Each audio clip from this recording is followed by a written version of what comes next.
The Kansas City Chiefs are doing the impossible, and the rest of the NFL, they need to sit down, get their pencils out, and take some freaking notes. Let's talk about that.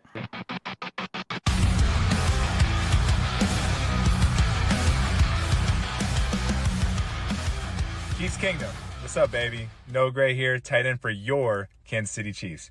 You're listening to All Chiefed Up with Mike and Steve Williams. Chiefs Kingdom, welcome in, baby. Welcome back to All Chiefed Up live stream. Let's have a little fun tonight, ladies and gentlemen. Good to see everybody chatting it up already. You guys are getting it going.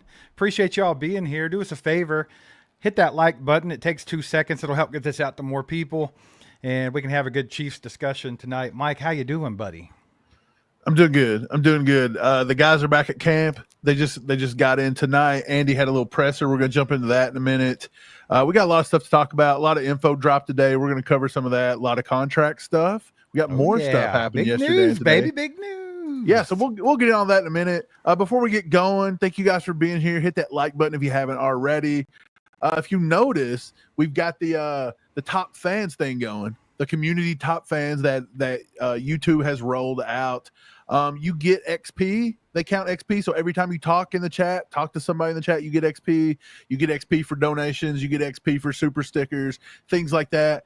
And me and Steve's going to do a thing, man, to where every time whoever finishes number one at the end of each live stream, we're going to take your name down and we'll probably send you guys out something like a poster or something. Something fun. We'll do that. Something fun. So yeah. Just have fun with it. Go off and see if you can get number one on the XP board. If you have to, just keep spamming the chat. Nobody cares, I guess. Let's go, baby. Mike, let's talk about some fun stuff. What do you want to talk about first? You want to talk about that big fat contract, or do you want to talk about what Andy had to say today? Let's talk a little bit about what Andy said, because I think he dropped a little bit of a bomb on people. They wasn't expecting this. He said, as far as any of the injuries go, I can update you really quick. PUP, the people that will start on the PUP list, Christian Fulton will start on PUP. Jawan Taylor and Trey Watson. So those three will start there. Everybody else is good to go. Steve, a lot of people didn't understand why Jawan Taylor was starting on the PUP list. If you guys remember, like you gotta really rack your brain and get back to this one. Right around the draft, I don't remember what day it was exactly, but Brett Veach was asked about the draft. And he was asked about different things. And he made a note that Jawan Taylor battled through a knee injury last year that cost him a little bit of snaps and a little bit of time. He tweaked it again, I want to say in the Texans game, cost him a little bit more time. And then he mentioned that he was recovering from off-field or off-season knee surgery. So he actually let us know this all the way back in April. I want to say it was April 25th. This kind of got swept under the rug. Not a lot of people thought anything about this. It didn't make big news, but that was some significant news. And I think it's surprising a lot of people now that they see that Jawan Taylor Steve's going to stop on the PUP list. So what do you think is going to happen at that right tackle spot? I'll let you know what Andy said in a minute, but what do you think it's going to be for the right tackle? Right. Well, I think it's unfair for me to answer that because I saw what Andy had to say about it. But I do know that a lot of people didn't account for Jawan Taylor having that off-season knee surgery. It was just a cleanup from my understanding. So really it shouldn't be like a lingering thing. It shouldn't take too long. If you remember, I think it was last season when Harrison Butker had a knee cleanup and he was out for about 4 weeks tops, something like that. It's probably going to be something around that. They're probably just going to start him back slow when he does come back. But I think by the time season gets here, he should be just fine. But what did Andy have to say about how he was handling that situation? Because I already heard it. Right. He said Jawan Taylor's out for the beginning of it, referring to camp. He says, we'll just flip those two guys, Josh Simmons and Jalen Moore, and they'll work in there at right tackle. We'll go from there. Andy Heck rotates all those guys anyways. He did emphasize that out of the three heading to the PUP list, Taylor is the closest to returning to the field. He says, yeah, well, we're hoping it's relatively fast, just like you said, Steve. So he said, I'll tell you, Jawan is probably closer right now than the other two. And I think the big one there might be Christian Fulton. Like Christian Fulton, we just paid this guy $10 million per year, $15 million guaranteed. Brett Veach actually gave him a decent contract. Out of all the corners in the free agency this time, he was a top 10 paid corner in free agency. I want to say he came in like number 8 or 9. But Brett Veach didn't give him just chump change. He got a decent amount of money here, and he's carrying all this Chargers baggage over with him where the Chargers could never stay on the field. And it seems that we've not even seen Christian Fulton get out there and do anything. And he was supposed to be coming in and kind of securing that CB2 role for us, Steve. So do you think there's anything to this? I think that's more of a storyline than the Jawan Taylor thing, honestly. Yeah. Because I think that everyone was expecting Christian Fulton to be that number 2, but maybe if he gets a slow start because of missing some of camp or whatever else might be going on, I think that gives Jalen Watson an opportunity to keep that number 2 position, right? If he's healthy and he's playing, then maybe you see that, just like we saw at the beginning of last season. I don't think it's anything to worry about per se, because I think Jalen Watson did a fine job last season before he got injured, right?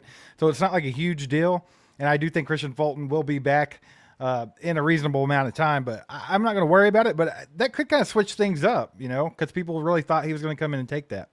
Right. Well, talking about the 2, I'm with you. I think Christian Fulton's definitely the bigger story here. I think he brings a lot to that CB room when it comes to size, strength, how Spags can maneuver things. Spags actually, we're talking to Warren Sharp the other day. If you guys haven't watched that video, please go watch that. It was so good. Got to watch it. That man. dude is great, so informative. Great information. He give a lot of stuff, dude, and it was very impressive. But I'll say this: we didn't talk about this, but I was going to drop this nugget on him because I know he probably knows it anyway. Spags likes to disguise. He likes to disguise what his packages, his blitz packages are, his coverages. He disguises more than just about anybody in football. Right. And did you know the number 1 guy he disguises for out of every quarterback we played Lamar last Jackson? Year? No. It was Jalen Hurts. Why though? Maybe overthought He disguised it for Jalen Hurts, and Jalen Hurts still was dropping dimes. So obviously it didn't work. Something was weird there. Something was off in that situation. I was going to bring that up to him because we talked about that a little bit, and I wanted to see what he said. Right. Mm-hmm. So, but that's just a weird factor. But Spags does like to do this, and I think Christian Fulton gives him a lot of flexibility because we don't always have to put Trent McDuffie out on the boundary. He can now come in, play in that slot, that nickel role a little bit. He flourishes there, but McDuffie's going to be moved all over the field. I'm sorry, people that's like, oh, now he can just go to nickel and play that. It's like, that's no, he's going to play everywhere. Right. He's going to play everywhere, and there's lots of packages. So I think Christian Fulton is the bigger story. And when it comes to Jawan Taylor, a lot of people's like, oh, this may be the time that you're going to see Jalen Moore take the right tackle. And he's playing. I think that's smoke. Anybody that's saying that, I think, is obviously just trying to get clicks or interaction from you guys because they know you don't like Jawan Taylor. That's what it is. Pretty much, guys. Pretty much. Yeah. Don't fall for it. Don't fall for it. Shout out Kyle here. Been a member for 22 months. Says, let's freaking go. Camp starting means the season is finally back. That's kind of when I think like the season really starts, right? Because the guys are actually doing, of course, OTAs on team or on field team activities and stuff like that. But camp is where it really gets going. That's when the battles start happening. They have to make cuts soon. There'll be cuts in the next couple of weeks, right? So, I mean, there's like, do they still do 3 phases of those, or did they push them all to the end? I know they saw it one time. Okay. Well, they'll be coming in about a month then, and we'll be playing preseason football before you even know it, dude. So it's pretty crazy. Super excited that it's back, Kyle. Really happy about that, actually. Been getting real bored without football. And then Kyle comes in with the 5 gifted memberships, baby. Let's go. Got that train rolling in. Let's go. And then Justin Flanders right behind him with a gifted membership. Let's freaking go, Justin. Appreciate you, brother. If you guys get one of those, make sure to thank those 2 legends in the chat for doing the Lord's work. Hey, getting the season kicked off right. Let's go, man. See, this is kind of like, this is just like Kyle said, this is kind of the first live stream going into the first week of camp. This is the Sunday. Yeah. They reported. Here we go. This is the season. We're in full go mode at this point. This is where you mother truckers are supposed to be waking up and getting on this live stream, baby. Get nasty with Click that like button. Get these people back at it. They'll be back. They've been hiding. They've been hiding. Who's going to be the first guy in camp tomorrow that comes out and just horns everybody up? Any guesses? Peter Ortiz with his 50 bomb, baby. Let's go. That's what I'm talking about. He's going to do it. Appreciate you, Peter. You're a freaking legend, brother. 50 bomb. Legend, baby. That's how you start the day off right there. Peter doing the Lord's work. Mike, if I was going to answer your question for real, I do think Peter Ortiz is the first person to horn everybody up for camp. But if I had to pick one person, I would say it's going to be an offensive player, right? There's always like a wide receiver that comes out of nowhere and makes a crazy catch. It's either going to be like the unknown, like a Jake Brenningstool, or it's going to be Xavier Worthy, like on a deep pass, right? I think, or Hollywood. Could be Hollywood. Hollywood could get it. I mean, Rashee Rice does his. I mean, we've got a really good receiving core. Let's just put it that way. It's great. Talk about being horned up We actually got a good receiving core This this is year. this is a great year because for the last 3 to 4 we've been screwing around out here and couldn't get a receiver to save our lives. And this year we finally got a nice receiving core. Now I know the NFL is going to drop the hammer on us here with the right suspension at any point, but we still got a pretty good receiving core here. Yeah, for sure. Appreciate the 50, Peter. And then Rob with the 5 bomb says, "What's up, guys? Simmons/Moore era begins. Plus, you got Asa Pole. I ain't losing sleep over Taylor." Appreciate the 5, Rob. So that's the thing. Like, there is a lot of depth there. So I'm like, no one's really going to lose sleep if Jawan Taylor were to even miss a couple regular season games, right? No one's going to like lose their minds or anything. But I do think if he's healthy at the beginning of the season, that's his spot. It just is. Asa Pole's interesting, though, or Pole. Is it Pole? It's Pole, right? Pole. Yeah. So he's interesting because that's a big dude right there, and I feel like he could maybe be on this squad as depth, right? And Dalton Cooper as well. So I mean, there's a lot of guys pretty far down the totem pole there. Even Joey Lombard that we had on the show at guard and center. There's some really good guys down there that could make this squad, and we have a lot of depth at offensive line. So, like, not only are we, happy that our receiving core is better than it has been, but honestly, I mean, with the outlook of what Josh Simmons could be, and if Jalen Moore pans out to be pretty decent as well, I feel like our offensive line, minus the fact that Joe Tooney left, is really good too, with a lot of depth, right? So I feel like it's going to be a little more secure. Look, I think we forgot, too, that I think Wanye Morris is a better right tackle than he was a left tackle. Wanye didn't do too bad when he come in and filled in. And look, a lot of people are saying Wanye, he's out of shape. His body's out of shape. He doesn't want to play football. Boy, he released a picture today, shirtless, and he had pecs. Uh-oh. He was getting a six-pack working. Like, he looked crazy for what you think Wanye Morris should look like. Wanye freed the nips today. Dude, he come out and he's busted his butt in the offseason. You can tell. And I'm proud of him for it, man, because he needs to do that. Round of applause for Wanye Morris. If he wants a long-term career, get it together. Yeah. For sure. So he looks pretty good. We still got Ethan Driscoll back there. They love the way he was able to I forgot about him. Team. And so there's plenty there. And like you said, Dalton Cooper is another dude that can play all 5 spots. Hunter Norzad done really good at right guard last year. I think if Trey Smith would have walked, Hunter Norzad could have possibly played right guard this year. Right. So I'm losing everything up here. I think my internet's going out or something. But either way, I do think there's a lot there on the offensive line, and I think our offensive line's got pretty good depth.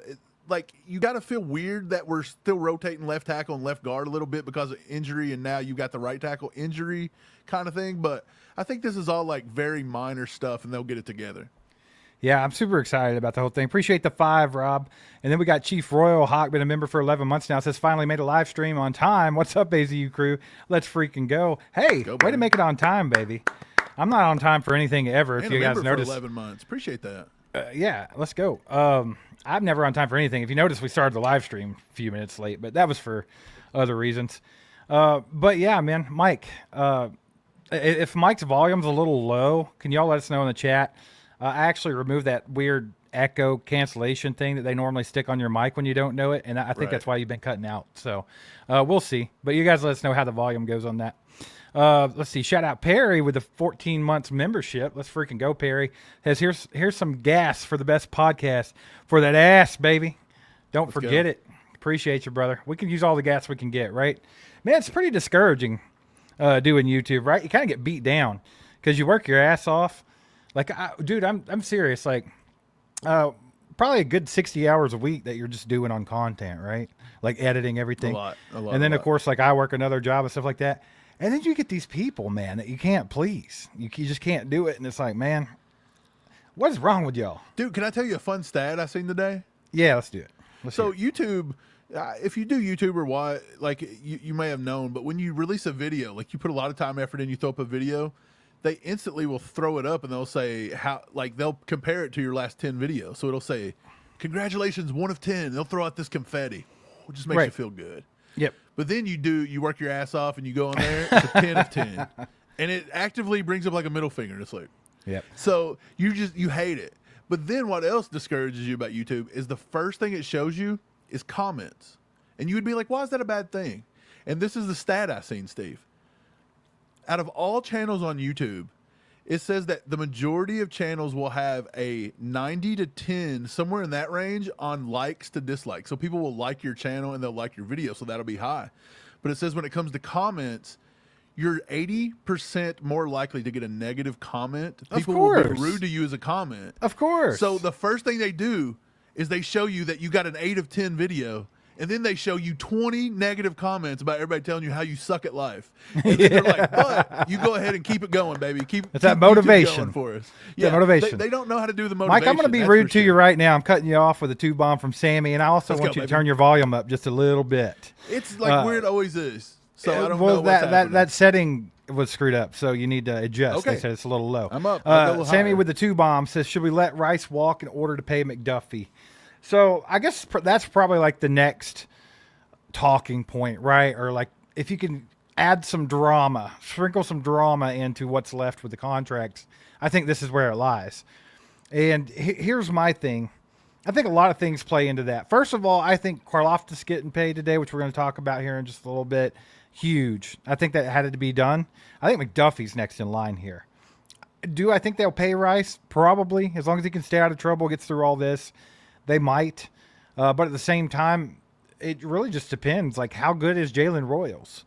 Like, how good are some of these other guys? And what can they afford to do? Because Brett Veach can pull rabbits out of hats, but, I mean, eventually the money will run out, right? Like, no matter which way you twist it. But he did that's do probably going to be the next job, big though, thing. with Trey Smith. So, with Trey Smith, initially, we thought it was going to go from 23.4 off the tag to his first season going $25 million. But it actually does not. He actually got it down to $14 million. So he saved $10 million this season by restructuring that contract for him. So that went a long way. The George Karlaftis, we'll get to that contract in a minute, but when I break down what happened in that one, you're going to see how that contract right there is magical. Like, I do not understand why George even signed that bad boy. Because he loves it in KC, baby. That's why. I think so too. And I think that is the difference in finding good kids with good work ethics and want to be here and build something for everyone rather than just take personal accolades. And I think George was perfect for that. He's the spokesman for it. Yeah, for sure. And I think that we talked about that actually. Like, George is the type of guy that would take a team-friendly deal, and I think he did do that. We'll talk about that more. Definitely did. But should we let Rice walk in order to pay McDuffie? I think that's kind of up for debate, right, Sammy? I don't think that you can say yes to that, but I also, if that's what Brett Veach decided to do, I don't know that you can get mad at it either. So it really just depends. I don't think they will. I don't think the two things are mutually exclusive in any way. A lot of people, Steve, said that they don't know if McDuffie will happen this year. They think that it's such a weird contract, and McDuffie held so many cards that they think it may get pushed back on next offseason. Well, I think that's what Brett Veach is trying to do here, right? Because who's going to be the more expensive one? It was obviously going to be Trent. So I think what they decided to do was they put the 5th-year option on both the guys, so we have them for this season and next season regardless, right? And then he went ahead and got Karlaftis done after he got Trey Smith done, and he kind of kicked the can of McDuffie down the road a little bit, right? But that might give him time. He got him done. Right. That's 3 guys that got really good contracts, and that's 3 guys that we were worried they weren't going to be able to retain. And now you got Trent McDuffie, and they can kind of kick the can down the road a little bit. Like I said, like, he's still under contract for next season too. So there's time to get their finances in order and maybe move a few things here and there and get that deal done as well. And if Brett Veach can somehow come out of all this with long-term contracts for Creed Humphrey, Trey Smith, Nick Bolton, George Karlaftis, and Trent McDuffie, I think that's when you start having to recognize Brett Veach is probably the best GM in the league, right? Steve, if he's pulling off stuff like that. Congratulations. Man. You just summed up right there in that little speech you just had at the very end the exact reason that we titled the video the way we did. The Chiefs are doing things right, and nobody else is doing it this way. The Chiefs have now drafted epic draft classes for 2 and 3 years in a row. They're building these guys up with good coaching. They're putting them in good situations, and they're finding a way to get them on team-friendly deals long term. No longer are we are not pulling the Jared Allen anymore, where we didn't want to pay him big money and let him walk and watch what he did down the road. Right. Like, they got it done with George Karlaftis, and it's done. And in a minute, we'll get to the contract and we'll break it down a little bit. you're going to see how great that contract was. It really is a good contract. Brett Veach for deserves sure. he deserves his wife better be nice to him tonight. That's Yeah, all I'll and say. a lot goes into that, right? You have to continue to be able to draft well and develop your players. And I thought that was a cool thing that Warren brought up in our episode. Yeah. Like Mike said, if you guys did not get to watch that video, highly recommend it. That guy had some great information. It was a good outlook for the Chiefs, a very positive one with a lot of critiques as well. And it's from the outside looking in. He's not a Chiefs fan, so it was great information. I want to say this. We heard from Warren Sharp's agent, and believe me, when you guys commented on that video, he read those comments. Like, he's seen how you all interacted, and they let us know that you guys were very football knowledgeable. You guys asked good questions. You guys made good comments. They seen that, and they said that they would love to come back anytime and talk more football. So, you guys help the community, help us grow. That's why commenting on videos, good positive stuff like that helps the channel grow, man. It really does. And they see Absolutely. it too. But You every see once in Joe a while, you Lombard still do have it, to too. complain about something. You still have to give us some negative stuff. It wouldn't be a good day if everything was too good. Don't worry about it. Right. Shout out our boy K Wayne, 21 months membership. Says Daddy Trucker. Where you at, Steve, K you said Wayne? Mother Trucker earlier, and K Wayne got offended. He's Daddy Oh, Trucker. I see. I forgot.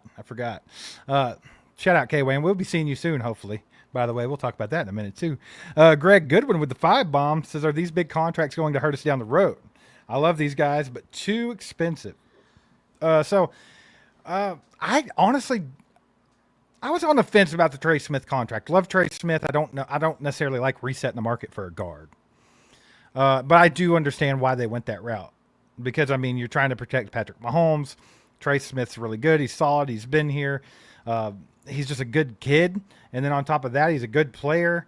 I think it's just having a little bit of stability there. It's like guys that Mahomes comfortable with. So I get it. I do get that. This Karlaftis deal we'll talk about, this is a much better deal. It's a much better deal.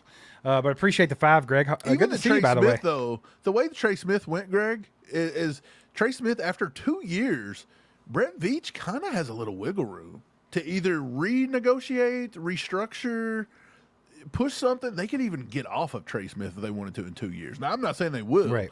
but he set that up. This George Karlaftis deal is sweet once Chef's I kiss. show you a few things in go, a minute baby. that was uncovered. Good to see you, Greg. KT Lee, been a member for 20 months, says McDuffie can make so much more money elsewhere. That's probably true. That's a possibility. I want to talk more about these contracts when we get to the George Karlaftis contract stuff, but you do make a good point, KT Lee. And then Perry with the 2 bomb says Veach got ahead of the defensive end market, unlike McDuffie in the corner market. That's also a point that I would like to bring up in a minute and try to discuss that out and talk about that more. But appreciate the 2 bomb, Perry. And then we got 2 from Rob here. Says, let's pray Sky Moore doesn't make this roster. This man hates Sky Moore so much, he's praying to the Lord Jesus that he doesn't make the NFL roster. I know. You're condemning this guy to the practice squad or something. Is the practice squad like the pit? Is it the equivalent when we send the people pit. to the pit? Well, we can pull you back out of the pit sometimes too and see if you can act right. Or we can put you back in the pit. Hey, It might today, be. see, Should we we start did naming that the pit today. the practice squad? We did that today. We, like when you're playing Warzone and you die, but you go to the prison and then they do a jailbreak and The everybody gets gulag. to come back in. Yeah, they do a jailbreak and everybody comes back. We did a jailbreak today. If you were in the pit, you got out of the pit. I didn't do it yet. Didn't do it yet. But we're gonna do it soon. We think. We just want to see how many slap nuts can still act like a human or continue to be a slap. Plus, nut, we and have then they a go lot back. of moderators. We have a lot of moderators now. I've noticed that, and they do a good job. So we got to give them something to do. That way, if they're acting like slapnuts still, they can put them back in the pit. You know, what's better than sending somebody to the pit once, Mike? Look, I feel like slap nut last year. I'll give you a chance to fix yourself. Get it And together. I'm also going to make K Wayne and everybody work for it over there. Sammy Joe with another 2 bomb says wide receiver 6 battle this year: Thornton, Moore, Nico, Badger. 100%. I think you could throw Magdalena in there and maybe Jason Brownlee. They're both doing well too. But you definitely hit like the main ones. I think it's Sky Moore and Tyquan Thornton, maybe Nico. Nico because of kick returning. I happen to personally think that I don't think that special teams alone is enough to get you on the roster this year, but maybe I'm wrong. But Tyquan Thornton and Sky Moore are definitely going to be nipping at the the heels of this 53-man roster. It's going to be one of those guys more than likely. Now, Badger or Delina or even Brownlee could probably come out of nowhere and maybe do that, and it wouldn't surprise me because they're all really good players in their own right. Badger's very intriguing just because of what he was able to do at Florida. And he kind of got overlooked because of Chim DK. Is that who it was? Yeah. So, I mean, yeah, I don't know. We'll see. It's going to be a fun one to watch, Sammy. Yeah. It's going to be awesome. I think Delina, I like the way Delina plays. I think he's got the biggest uphill battle, obviously. Jason Brownlee's been in the league. He played with the Jets last year. Right. He makes some pretty good plays, man. Jason Brownlee made that team as a UDFA, or he was a 7th-round pick or UDFA 1. He made that team. So Yeah. Brownlee's got some game. So For sure. I think Brownlee might even be above Elijah Badger right now. Yeah, man, it's going to be fun It's to watch very that one play possible. out. Shout out Chief Royal Hawk here with the 5 bomb. Says, where in the world is K Wayne? We might have to play that a little later if K Wayne sticks Might have around to for a play little while. And he also says, when is the next members only live stream? So if you guys noticed, our members only live stream last month kind of got it's been insane. So we kicked off this new members only video series. And we're going to do the members only for June here soon. What we're going to do because of May is we're just going to incorporate it into the June one, but we're going to do 2 giveaways on that one. So we're going to do 2 giveaways, and then it's going to be monthly, of course. It was just we were trying to kick off that new video series because we want to give the members more stuff. So I think we're just trying to get our feet under us with that. Hope you guys are enjoying it. I know at least one person's not, but the rest of you guys, I think that you guys like the extra content, and we're going to try to continue something weekly for you guys, members only video, at least until we can't have guests as much anymore, and then we might do like a second season of that video series. And we'll be doing a members only live stream here towards it, probably sooner than later though, because we'll be at camp at the end of July there. So yeah, be on the lookout for that, Chief Royal Hawk. Let's freaking go. And then the train's rolling back in, baby. Let's go. Peter Ortiz with the 5 gifted memberships. Let's go, Peter. Welcome to the ACU crew, whoever you are. Peter doing the Lord's work. Appreciate it. Yeah, man. Hey, man. So look, if you're a new member now, you can go back and watch those members only. They're fun. Okay, they're fun. Just a little fun extra. But yeah, we are going to do the new members. Probably going to be this week. We usually tend to do these at the end of the month. Yeah, If you guys have been with us for a long time, we usually try to do them at the end of the month. What happened last month is there was just a lot got thrown at us, and it just kind of got pushed off. And we were like, "Look, there's no point." Yeah, I just We didn't explained wanna all this. Yeah, and we didn't want to be like just coming Yep. on and like jipping people. So we're gonna do doubles or whatever. So it'll be fine. Yep. Just hold on to your hats a little bit, and Yeah, you might you can receive a do new it. hat or something. Appreciate But you, Steve- Peter. If you guys got those memberships, thank him in the chat for being a legend. Put some legendaries in the chat. Yeah, let's for talk Peter. a little bit about camp coming up. But first, camp coming up next. Let's see, August 1st, August 2nd, August 3rd. We're going to be in the beautiful Right. city of KC. We are, Okay. and let's jump into that here in just a second. I want to get these other 2 super chats real quick. We got Reverse for the 2 bombs is loving the vids this off season. Let's go to Super Bowl Appreciate you, 60. We've been putting a lot of work into the off season content. We got a freaking grueling schedule right now trying to get content out to you guys. It's been hectic. It's been crazy, but I think we've been putting out a really good amount of content. So I hope you guys are enjoying it. We're also in the works. We're also in the works for something else that's kind of cool. We're trying to work. yeah. We're trying to do things with sponsors. That's maybe opening the door for more sponsorship opportunities. So we kind of got Yes. some of that on the back burner. Nobody knows about this either, but like it's coming fast. Just put it this way, like if you guys think we're slacking in any area, you're wrong, because we're busting ass over here at all Dude, cheap it's stuff. crazy. It's every day. TGZ with the 2 bombs says no more greasy taco fingers. Can finally thumbs up Let's the bid. go. Let's go, baby. Do you have some tacos? I want Sounds some good, tacos. actually. It does. Appreciate the 2 TGZ, and then Sammy with another 2 says our draft picks and UDFAs look great class. Honestly, I do think this has been one of the best draft classes. Like, of course, it's all It's the prospects, speculative. right? It's speculative. Yeah. We don't know yet, but like I feel better about this draft class before the season starts than I have a lot of the other ones. I think the last time I felt this good about a draft class was Trent McDuffie and George Karlaftis and all of them. So I'm pretty excited about that. And then shout out Witchy, been a member for 10 months now. Appreciate you, Witchy. You're freaking awesome. Let's go. And yeah, man, let's talk about Chew with the Crew, and then let's get into the George Karlaftis contract. How about that? Yeah, for sure. So April, August 2nd. Not April, baby. There's 2 A months, okay, and and I missed it. You But got yeah, confused. August 2nd, we're gonna be at Zarda. Let's Two go. of the crew. And if you notice, it looks like Kelsey and Mahomes and Andy may be there. It looks like Yeah. they're eyeing from Mahomes the is outside. hiding behind the car. Look, But do not assume those 3 are going to be there because you're going to be highly disappointed. But yeah, it's August 2nd, 7 through 9, 7 to 9 p.m.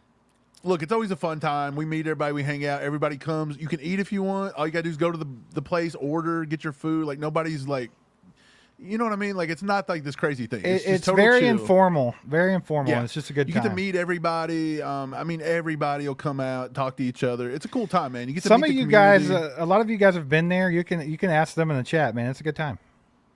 Yeah, it's great. It's gonna be fun. We're gonna do that this year. That's gonna be August 2nd. It's gonna be a good time. So be sure, clear your schedules. That's a Saturday night. Just come In on. case out you for didn't that. know, this flyer is funny right here. Yeah, Steve's Says making. you better get your ass to the Chew with the Crew.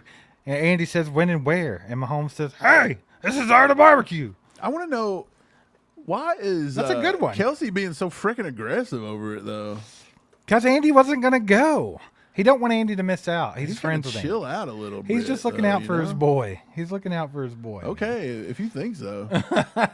It's a little wild, dude. But okay, yeah. Let's go. So that's going to be something fun. But let's jump in, man. Let's start talking a little bit about some of this contract. Let's kick it off yesterday, though. Let's go to the Omar Norman Lott contract. If you didn't know, a lot of the second-round picks are starting to sign. This is what Over the Cap is showing, and all these specifics are not completely out. So these are like estimates. They even showed this. He's going to get about a 4-year, $7.2 million deal, about a 1.8 annual average salary, and he got about a 1.8 signing bonus. Now, if you notice over at the right side, guaranteed, there is no number there. We don't know exactly what he got guaranteed. But if you want to look at history compared to now, history says it's between 3.5 and 4 million. I'm under the assumption because of all this stuff, they may have give him a little more there. So out of that 7, he may got maybe 5 to 5.5. So that's the Omar Norman Lott thing, Steve. And are you Right. surprised that all these second round picks waited this long? Or do you think they held their ground? They've changed the way this is? Or do you think they were just being influenced because their agents kind of just had a lot to lose? Well, here? I think it was 2 things, right? And we brought up one of them. Brett Veach gave guaranteed money to the first pick of the 3rd round with Ashton Gelati. Ashton Gelati got $1.5 million or $1.25 million. I can't remember for sure. He got some guaranteed money. And then the Texans also were the first to sign their second rounder and gave them guaranteed money. So that kind of Right. put a wedge in there, right? So you had all these guys in between, and they wanted some guaranteed money. And I think they all held their ground, rightfully so. I'm all for the players getting what they deserve. So I like it. And I think once one started to sign, another one, the floodgates opened. If you noticed, a lot of it got done like last Let's be honest. I think Friday, look, I think. the Chargers, they're fun to hate. They're a rival. They drafted Trey Harris out of Ole Miss. Yeah. Trey Harris kind of did a lot for the cause. He plainly come out the day before camp and said, I am not coming if you do not give me Yeah. this contract. Like, he was going to hold And they out, had like, Mike straight Williams up. retire like right before that. So I think they were Right, just like, so "Ugh, Mike better- Williams kind of better do helped that." their cause a little bit, man. They may have given him a little kickback somewhere, but Yeah, but for sure. So I think that the only happened, man. the only team that's still not signed their draft picks that they need to get done Well, is there's a probably few. there's a few, but the one that's glaring is yeah. the Bengals and Shamar Stewart. So that whole drama thing, we'll see how that all plays out. Leave it to the Bengals front office to be a bunch of slap nuts. But what do you think Their about front Omar office, Norman Lott, though, coming in, man? I think he's going to be really good. I'm very excited to see what he's going to bring, man, because he's got all the intangibles. I really like it. I think he helps a lot. I think he's going to help Chris Jones a lot. And maybe not initially his first year. It may take him a year or two to get going, but I really do think he's got a lot of intangibles. Yeah, for sure, dude. I really like Omar Norman Lott, and I know you were a big fan of him going into the draft, and I think that was one of the first players that you brought up to me, actually, was Omar Norman Lott, and you're like, dude, I love this kid. He's a little undersized, but he's explosive as hell. His first step's crazy, and I think he could be what they're looking for in there to replace Turk Ward. I honestly valued him at a late first-round pick. Yeah. Yeah, which was a little higher than I even thought, but I also liked Omar Norman a lot, but Mike was a little higher at that point. Now, the more I watched Before on all him, the knee injury stuff come out. you start watching the Senior Bowl and stuff like that, and this dude's insane. Like, I totally get it, and I think it was a great pick by the Chiefs, and I do think that there's some question marks around him because he didn't play that many snaps in Tennessee, and they don't know how good his run defense is, and, this and that, and I just don't think it's anything to worry about because, I mean, he's a professional now, right? So he's going to get a lot of snaps. And granted, he's going to have to get his conditioning up, and he's going to have to be in shape. All that'll come with it, right? That's what camp's for. That's what all the workouts and off-season are for. I think Omar Norman Lott's going to be very intriguing to be in there beside Chris Jones because Omar Norman Lott gets such good pressure so fast in the middle that with Chris Jones beside him, it's going to make offensive lines like just hate life sometimes. And then you're going to have your guys on the outside, like George Karlaftis and those guys that I think can really do some damage as well because you're going to see a lot of penetration on the inside this year. I really do believe that. It's going to be fun. Yeah, the Omar Norman Lott thing, he actually addressed that. If you remember one of the first press conferences he had, they asked him about why he didn't play so many snaps. And he basically said it. He was like, look, dude, we played under a weird system where their defensive coach wanted to keep everybody fresh. And he said they had 6 NFL starting caliber defensive tackles. And so they just rotated them. That way they would all stay in Tennessee and be good. Because you got to remember, Omar Norman Lott transferred in from Arizona State. He was really good at Arizona State, and he played all 4 defensive line positions, which means he went both sides, and he went inside, outside. He's a Spags guy made over. He's also a hustle guy on the inside. Like, he's running down plays 40 and 50 yards down the field if you watch some of the Arizona State tape. Right. Well, just like Ashton Gelati, right? The high motor, and that's what George Karlaftis is, guys, and that's why he's been so successful. I just think if they could get some guys with that type of motor and that kind of like work ethic, it could be a really good defensive line, man. It's going to be an exciting year on both sides of the football. Real quick before we keep going, Mike, shout out Peter Ortiz. He's the top fan right now by quite a huge margin. I'm not sure how they weigh these things with the XP, but Peter's kicking ass right now. So just thought I'd throw that out there. Why is there no number 2? Kyle's in number 2, and then Chiefer's number 3. That's where we're at right now. For some reason, my leaderboard just goes from 1 to 3. It doesn't even show number 2. It's like Kyle. That's weird. Yeah, mine's got Kyle on there. Okay, well, at least I know it's Kyle. I'll know he's there in spirit on my end. I just thought they kicked him out. But, dude, let's get over to the George Karlaftis contract. If you guys have been living under a rock today. The biggest news. Something's going on. George Karlaftis signed an extension today. So here we go. Albert Breer says he agreed to a 4-year, $88 million extension per source. The deal max has a value. So the deal has a max value of 93, and that is new money. Hence, new money. Okay? And we're going to get to that in a second because a lot of people this went over their head. He's going to get $32 million fully guaranteed at signing, and then there's a possibility to make another $30 million fully guaranteed, and those are injury guarantees. So if he stays healthy, if he plays snaps and this and that, that is going to roll over into a $62 million fully guaranteed contract.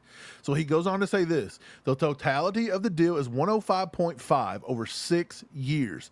The Chiefs have George Karlaftis' rights, so they have his rights through 2030. Brett Veach, baby. Right. This is an average of $17.5 million per year, which illustrates the benefit of doing it early. He got in on the market early. McDuffie's next. Logically, he'll do this. Blah blah blah. So here's the thing about the so this is the George Karlaftis killer thing contract. Hey, round of applause for Brett Veach, ladies and gentlemen. Look, it's a masterclass, and I'm telling you right now, the extension does not kick in until after his rookie deal is over. Insane, bro. So he's going to make $4 million this year. Okay. Then he's going to get his $15 million 5th-year option.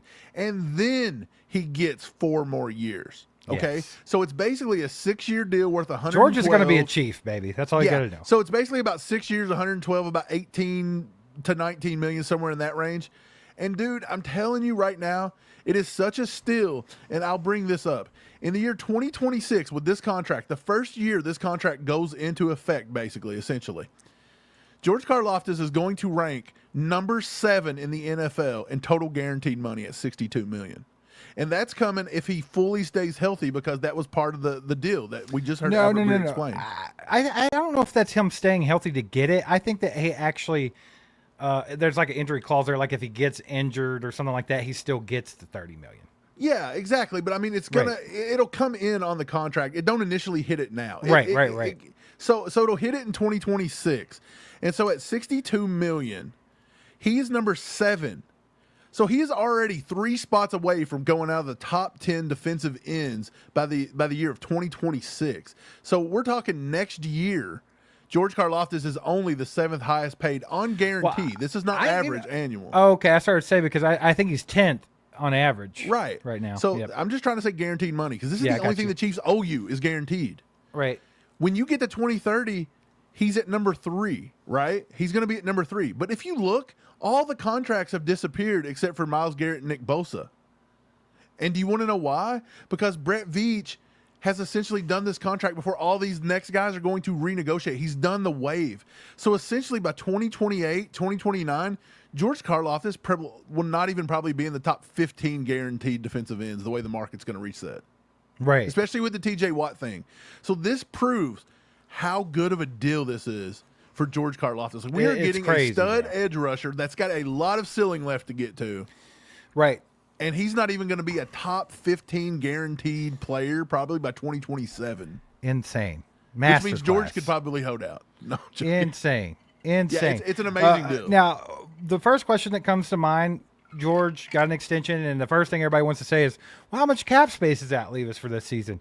To my understanding, it doesn't affect the cap this season it doesn't even start until 2 years from now. Until his rookie deal's over, and that includes. So we still have around $20 million in cap space at the moment, even with all these deals done.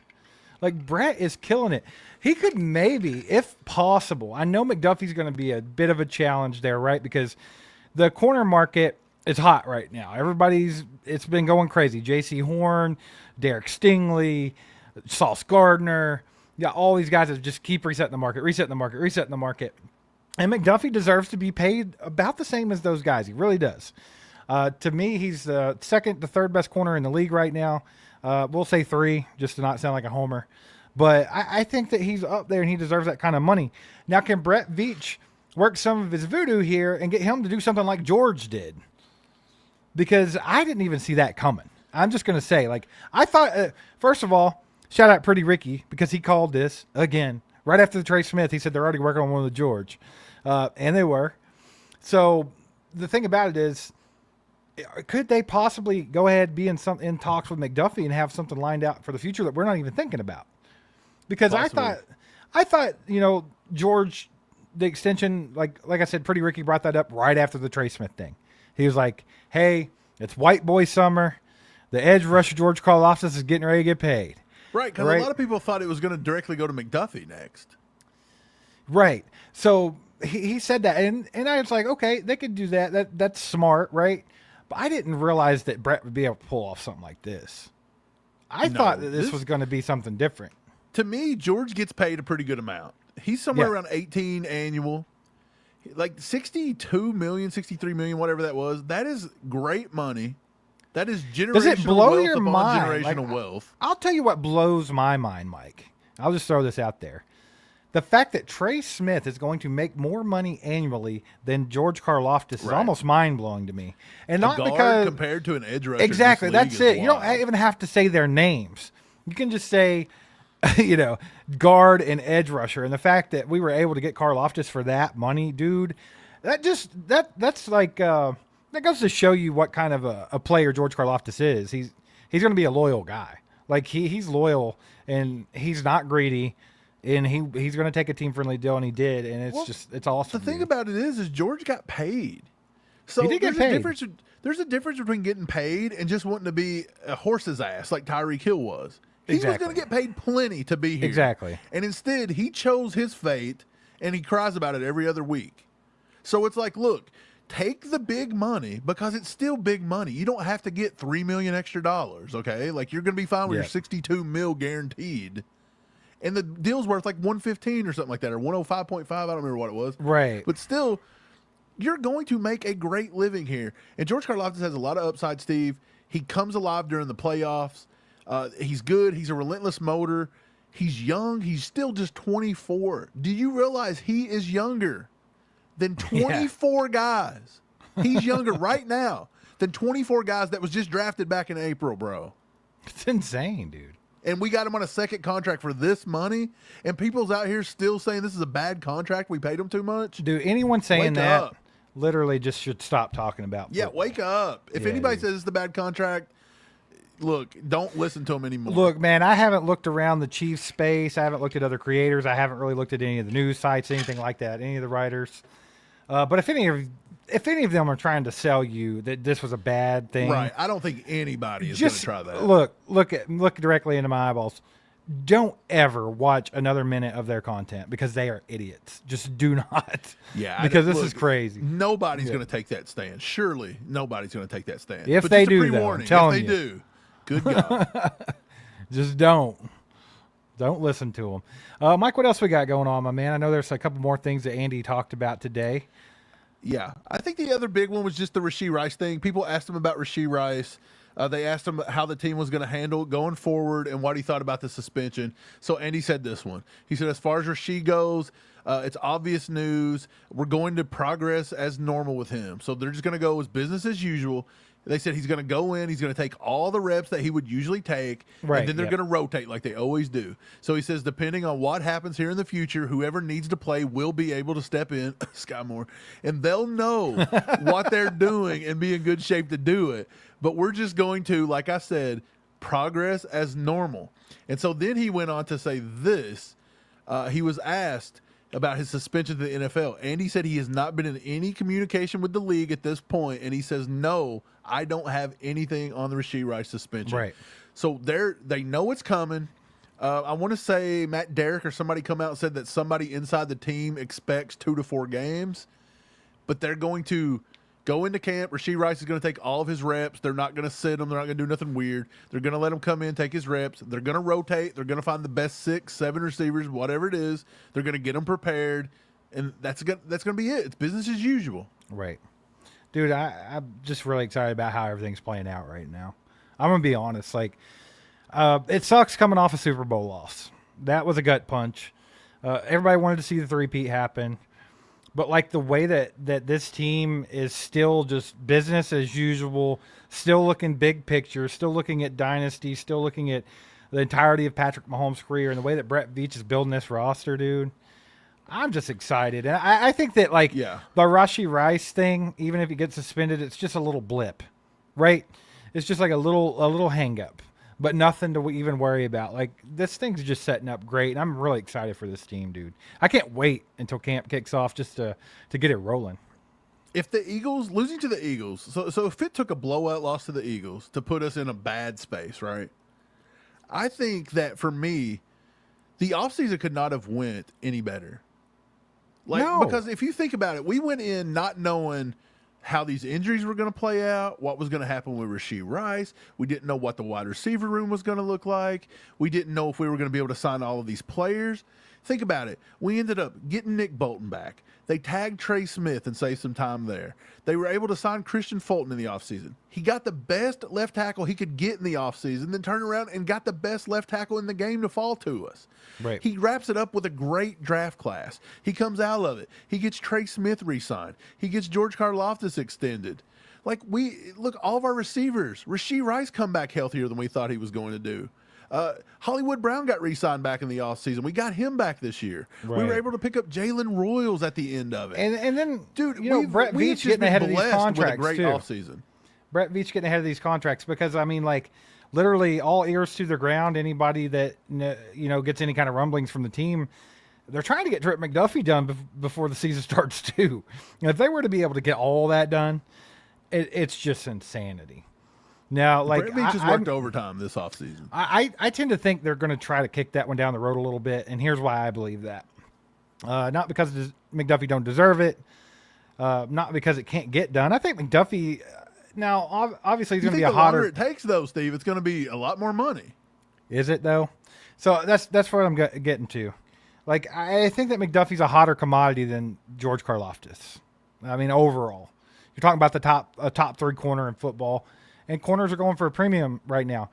But like I said earlier, dude, they've been on a tear, just resetting the market, resetting the market, resetting the market, resetting the market. Maybe if you give that time to cool down, just simmer a little bit. Maybe you don't have to reset the market, right? Maybe if you just get a fair deal done somehow, if you just let all that cool down. Because if you're going back to back to back to back, like Sauce Gardner just got paid, right? So maybe we don't do that contract right this minute. That way we don't have to compare it to that one. Do you know what I'm saying? Like maybe. I don't know how that works. I don't know how much that plays into it. But if they don't get McDuffie done before the season starts, it's not going to surprise me. But it'd be really cool to see them do that, to get all this done. Yeah, I think to your point, I think the numbers are always going to be there. If you negotiate next year and not a single corner signed since Sauce Gardner did, they're still going to look at that contract. And of course, but it's not as fresh, and it's not as like I don't think McDuffie's this type of guy, but a lot of guys in the NFL are like one-uppers, right? They have to. Like T.J. Watt had to get $1 million more than Myles Garrett. And did he deserve it? Absolutely. Now, should they have paid him that much? I don't know. He's kind of old. I don't not know at if that age, no. Right, but I think he did earn it. But I don't think McDuffie falls into that category of guys. I don't think McDuffie feels like he has to make more money than Sauce Gardner. I don't think it's a pissing contest with Trent McDuffie. He seems like a kid with a good head on his shoulders, like Karlaftis, who just wants to be in a good situation. And I could see him being a loyal player that would do a team-friendly contract. If you can do it, man, if he does something like that, that's going to go a long way. It's going to go a long way. Could you imagine being in Kansas City, eating the finest cuisine of barbecue, yes, playing with Patrick Mahomes, playing with Steve Spagnuolo, playing with George Karlaftis and Nick Bolton and Chris Jones? Yeah. I mean, come on, you can't even forget him.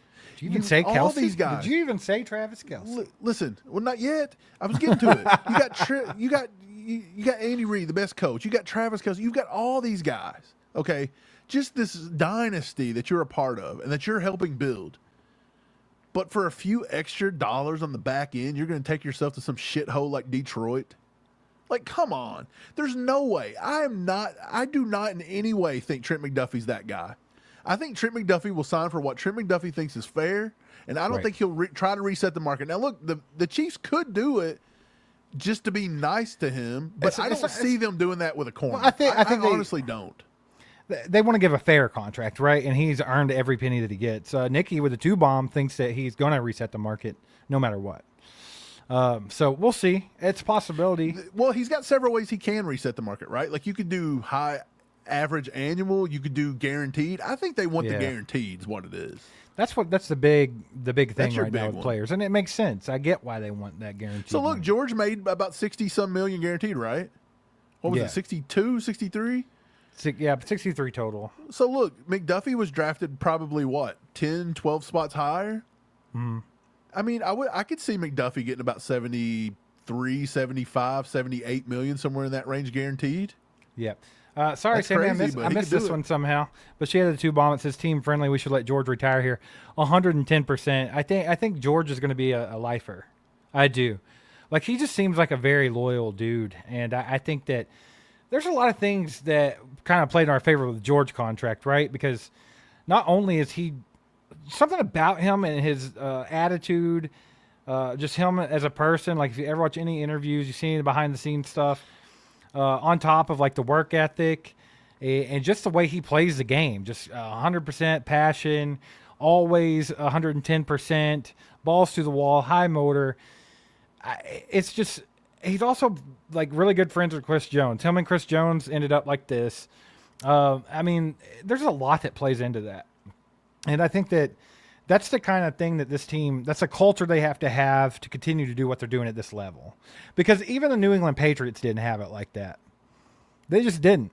Like they did a lot of stuff with a lot of lower level players. They didn't have like huge names other than like the Randy Moss year and stuff like that. But I think there was even that 10-year gap with the Patriots where it was tough for them to achieve what Brett Veach is doing right now. And I just think it's great, Sammy. Appreciate that too. And to your point with Trent McDuffie, I just think that I'm with you. I don't think he's going to be a guy that's out there trying to get the highest paid contract. I think he wants what's good to be good for him and the team, and I think that it could be a good thing. Hopefully, they can get it done soon, though. That'd be great. That'd be awesome. Yeah, I don't really know when they're doing it, or I just you got to just trust Brett Veach at this point, because honestly, I didn't think the Karlaftis thing would have been this quick, and that leads you to believe that they could have been working on this all summer long. Right. Like, well, there was probably talks all summer. I don't think it was something that come together in a day or two. And just before we migrate off to Trent McDuffie talk, I saw where Lone Wolf in the chat said that you saw what they did to L'Jarius Sneed and Charvarius Ward when they wanted to be paid big. So hopefully they will want to pay McDuffie. And I've said this a lot, if you've watched any of our videos or anything, but I'm still going to bring up the same point that I've brought up 1,000 times.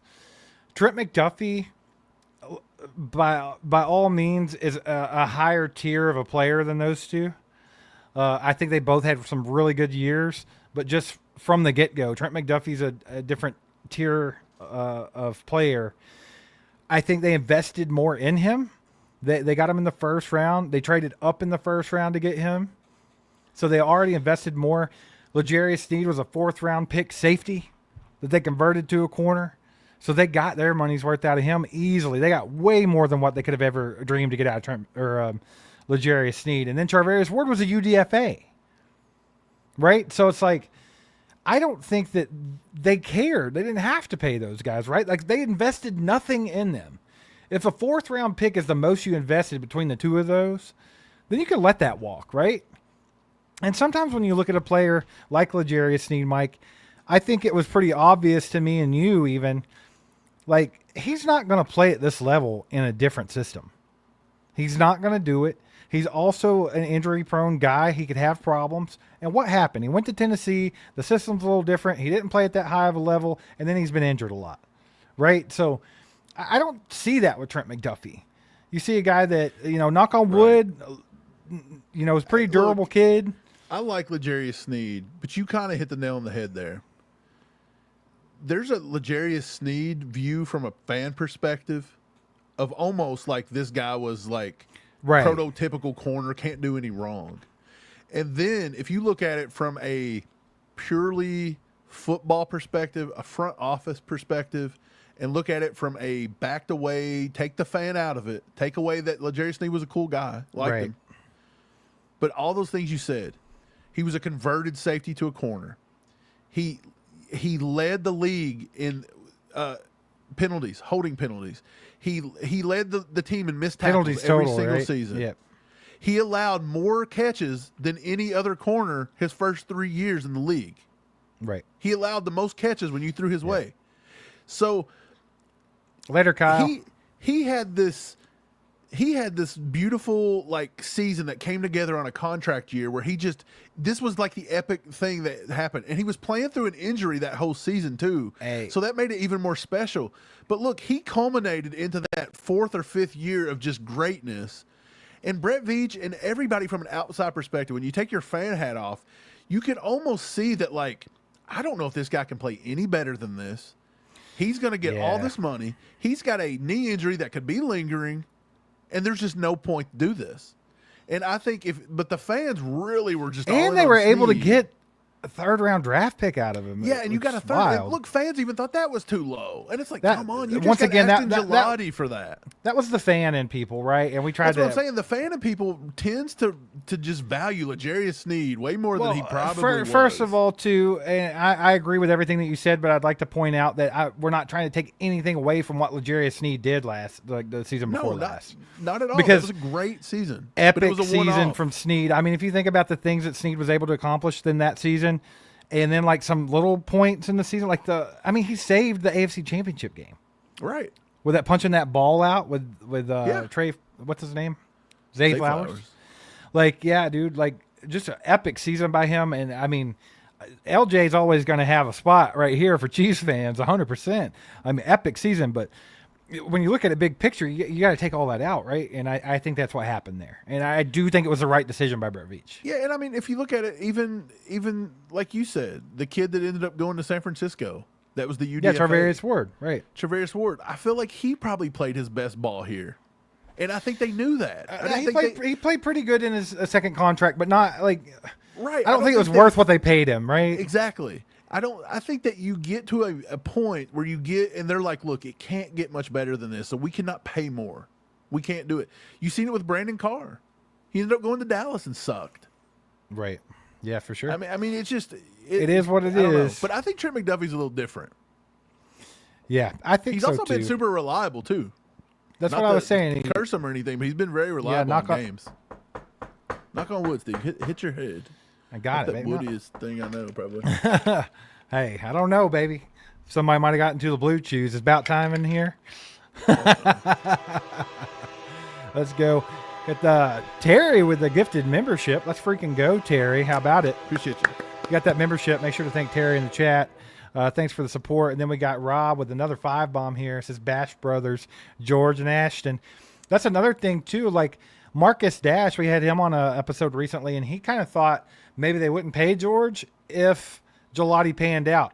Well, now you can kind of see they never were in that headspace whatsoever. They want both of those high motors, right? And like, if Ashton were to pan out as good or better than George, because here's the thing. George, I think, was more pro ready than Ashton, right? 100%. I think he was more pro ready than Ashton is. They both have the same kind of motor, but I will say that Ashton is more athletic. Like he's faster. He's got a little bit quicker than George. He's got kind of the same bull rush moves and stuff. So I mean, there's a chance that he could turn out just as good as George. And if that were the case, bro, this defensive line all along, is going to be nasty Ashton, for a few years, right? Ashton was not the backup plan for George. Ashton was essentially the backup plan for Charles Omenihu. So if he don't get it together this year, he ain't getting a big contract. Right. Well, I mean, that's a whole another conversation for another day, brother. And then on top of that, Mike Dana, which he got paid a decent amount, right? Yeah. But I mean, come on. And it looks like Felix is never going to pan out. Right, Sammy with the 2. I would love to see Felix. That's another conversation for another day as well. I would love to see it. But dude, he has all the tools. He had all the tools, man. Sammy with the 2 bombs, his top 3 cornerback and a number 1 slot. Pay him. I totally agree. And if you go back, the Chiefs gave a pretty fat contract to Kendall Fuller just to be a slot corner. Do you remember that? Yeah. Wasn't that long I don't ago? remember how much they paid him, but it was. It's a pretty good contract, and he turned around and got another good contract, but I think the Commanders. So, I mean, there's value just in that alone. Right. But not only is he the top slot corner in football, but he also is just damn good, even on the outside. And that's something that Kendall Fuller didn't even do. So I think McDuffie deserves what he gets. And hopefully it's going to be here in Kansas City for sure, but people are going to want to pay him 100%. Yeah, he was part of the Alex Smith trade when we pulled him off. And we ended up signing him for 4 years, $40 million. Yep. So they paid him a pretty good chunk. He only played here for 2 years, though.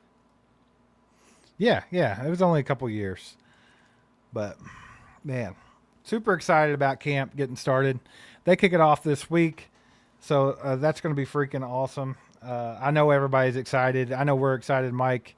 Be on the lookout for all kinds of content this week. We'll be doing the same schedule as usual.